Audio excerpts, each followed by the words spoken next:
Hello, everyone. Welcome back to my channel, to my show. Today I have a very special guest, my favorite clown, Gemma. Hello. Hello. Today we want to talk, this is a special podcast. Today we want to talk about how to overcome fear of public speaking in a joyful and happy manner. Gemma, you are a guitar coach, you are a clown, you are improviser, you are stand-up comedian, so you could be on stage. But there are a lot of people who are really scared. They're getting sweaty, rushing, can't proper breathe. I want to know if you can give those people, those in our audience, a few tips and guidance on how to overcome the stage fear. Yeah, so I mean it's a huge topic because I think all of us at some point we need to speak in front of people, no? Maybe it's at work or maybe it's been when we are studying and we need to do a presentation. And sometimes it's very scary. One thing that I think everyone recommends, it's like to imagine the people in front of you naked. I think it doesn't work. So I wouldn't go for that because yeah, I tried, but it didn't work for me. So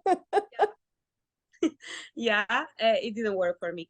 I think that things that can help are to first try to go, if possible, with smaller audiences, no? Like to do these kind of presentations. Maybe if you need to do it in front of a big public at work, maybe you can do it in front of your two work colleagues first or in front of your family. Sometimes maybe before starting to look at the audience, because maybe what you are afraid of, it's the contact with the eyes, to like make eye contact with people. It's to look for a while in a straight point, like you are all the time looking at one person or you are all the time looking at a specific spot in the wall, no? And something that really helps is to know what you need to say by heart, but also have a small resume with you. Even if you learn it by heart, don't trust too much your head, but have like a small paper or maybe a presentation with you so that it can help you not lose what you want to say, right? And try to train the voice to, because sometimes when you are afraid of speaking, your voice starts to tremble, no? Mm-hmm. Or you start speaking with a specific volume, and then it goes down and down and down, no? Mm-hmm. So also working on your voice, it helps. This, yeah. Any breathing technique or I mean, in clowning, I remember we had the moment where we just pause, a moment of silence, which sometimes helps to grab the attention of the audience. What is your take on this? For me, the breathing, and more than the breathing is, of course, these pauses or these silences that you need to prepare in advance, no? Because if you are all the time speaking, you can lose the attention of the audience, no? So these pauses that you make in order to, like, okay, this is one part of the presentation, maybe now this pause can be used for like separating specific topics, or to try to make the first topic you're talking about more important, no? So I don't know, you are speaking about something, you pause, and this pause is for your audience to reflect on what you said before, no? And also for you to, I mean, it's not always for the audience, but also for you to go back on, okay, what is next? No, what it's the next topic that I need to talk about? What's on my list? And then go like, okay, the first part is done, tick. Then let's go to the second one. And are there any warm-up techniques or like little games one can do with oneself just to begin, like, I don't know, train the voice, like different sounds and movements or something like that? So for me, something that works a lot before going on stage is to train the voice is to try to do different silly animal sounds, like maybe to start with the like farm animals, no? And you can start like doing the cow, then doing sheep, then doing like like moo, bah, and exactly like no, and trying to do different animals, also to like laugh at yourselves and take a little bit of tension away. And also if you do it in front of the mirror, it really helps because it's not only using your voice, but you see the faces that you are doing, and you can maybe combine it with doing emotion expressions, like maybe I am surprised, and then I do a cow noise, like moo, and it gets very stupid, and it's when you laugh at yourself and it's like, okay, if I can do this, then I think I am able to go in front of a stage and talk to an audience, no? And you get more relaxed. And what about the body? Any tips to relax the body before you go on stage? Yeah. Something I always do is shake it. Like I play a song that I like, or a song that I want to listen to at this moment, and I just shake. So I shake all my body. I go first with individual parts, like first my hand, then my other hand, then both hands, then my feet, my other feet, my leg, my other leg, and then I shake all my body. And I allow myself to just dance to the music and enjoy the song. I don't get it too long, no, because what I try to do is to relax the body, and after I do the voice and the facial expressions. And then when you are on stage, I think it's important not to get stuck in one place, because you don't realize, but maybe you start shaking or you are too rigid. And if you start shaking, it seems, you can show that you're really nervous. And it's also, if you are really rigid, you show that you're really nervous and your message is not clear. Your message is not going to the audience, no? So maybe moving from one point of the stage to the other, or from the back part to the front part, and maybe also asking questions to the audience. At the beginning, it can be a little bit difficult, because if you are afraid of speaking on stage, you will be afraid of going to the audience and asking something. But it also helps if you ask, or if you make the audience participate, because you get easier the attention of them. You also break the ice between the audience and yourself. So if you engage with the audience, you break the ice. Is that correct? Yeah. Yeah. And make eye contact individually, like maybe going from one to the other, and stay a little bit with each one of them during your speech.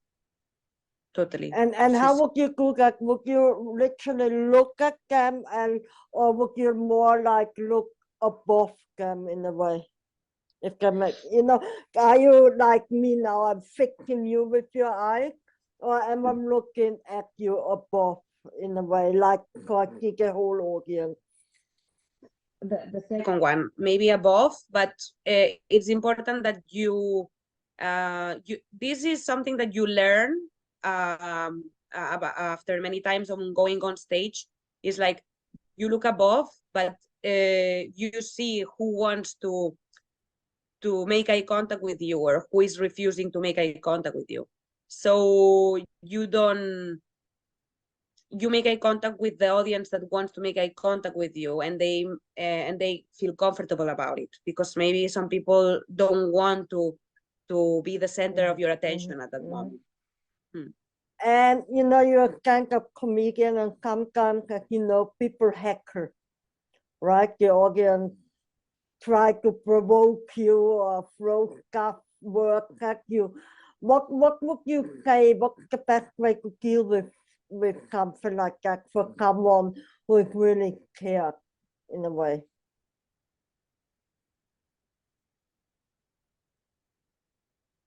So of course it's again something you train, but if it's something is the first time if it's your first time on stage, maybe just take it and laugh at it and then go on with your speech. If your speech is something more like a monologue in a stand-up comedy, improvising, you can take it and make fun of yourself with it, Yeah. See.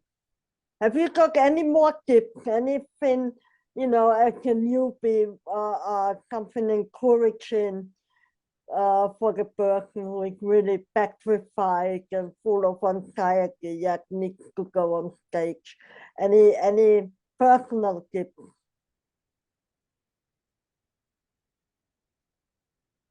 Just go for it.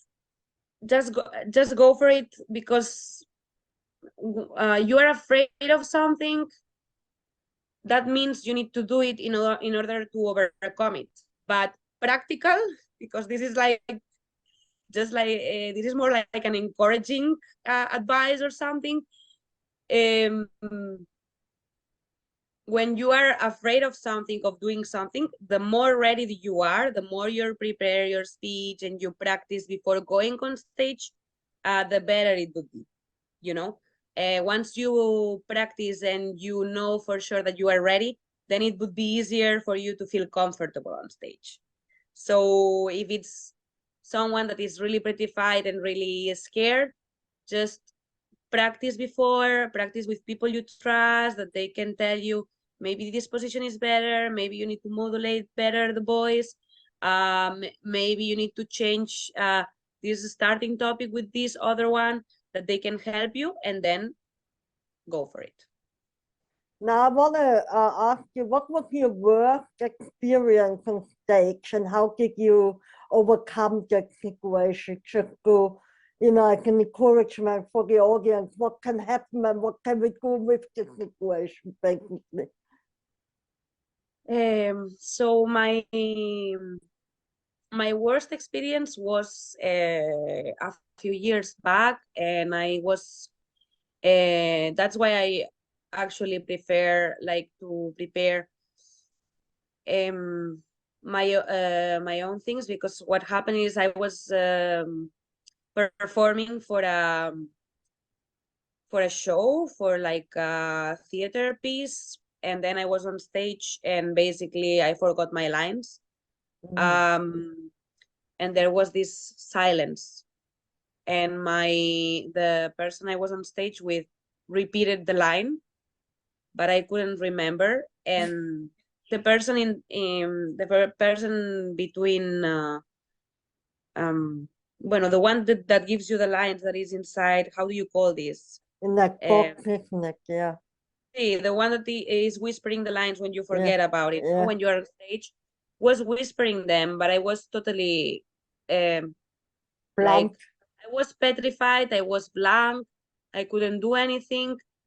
And I don't know how long it was. They told me that it was not that long, but for me it felt like I was petrified and without being able of opening my mouth for maybe minutes, or hours, you know. It felt like very, very horrible. I still have this, I felt like you feel your body cold and like your throat is closed and you cannot open the mouth. And finally my way of like reconducting the situation was of repeating my last sentence, the last sentence I did, you know. But right now I don't remember, but it took me long enough, like maybe 10 seconds or more, without being able to. And then what we did was like repeat the last few sentences, and I could hear the guy telling me the lines, so I could go over. But these situations are very challenging to overcome a first time. So, and I mean, you just need to rely on the people that are there with you, you know, and if you have someone there, because in this case, it was not like a monologue that I was there alone, you know. But if you are alone, maybe what I did, it can help you. You can like go back to the last point. Okay, let's go back to the last thing I said, and or maybe you just need to jump from that thing you forgot and go to the next one. Would you recommend to people, especially business people, who need to hold presentations like, you know, high standard business presentation, would you recommend to them to do some improvised comedy classes just to overcome their fear? Yeah, for sure, because what the improvisation gives you is the rush to be creative, no? This rush of I need to invent something now. And all the time you need to be thinking and actioning, inventing and actioning, creating and actioning. And it gives a lot of power also to presentations when you need to do one. So even so that you think that improvised comedy will give you the confidence, for example, in your situation where you forget the lines or whatever for the presentation, you forget what you want to say, you learn how to react and to improvise, yeah, to bring it forward, just not exactly the same, but improvise, and it gives you the confidence that you not freak out of stage and be speechless. Exactly, yeah. These both things that you said, like if you forget your lines, you can improvise something that maybe it's not exactly the same, but you are saying the same thing in another way. It also gives you the tools to become fear, because you are doing improvisations and sometimes stupid things in front of an audience. But also the tools and the ability to engage with the audience and to create this relationship with them. Yeah, wonderful. Anything more you would like to add to support people out there who are fear? Are you available for them to contact you if they have any questions? Would you offer one-to-one sessions where they can train with you or something? Yeah, for sure. They can contact me on my Facebook page or my Instagram page. That we can give the details maybe after in the box. And I can offer one-to-one sessions, or if there's like enough people interested, maybe group sessions on improvisation or public speaking tools. Brilliant. Brilliant. Thank you so much, Gemma. That was very valuable and helpful, and hopefully people will understand. Thank you so much for your time. Thank you. It was a Have pleasure good to be here. Yeah. Bye-bye.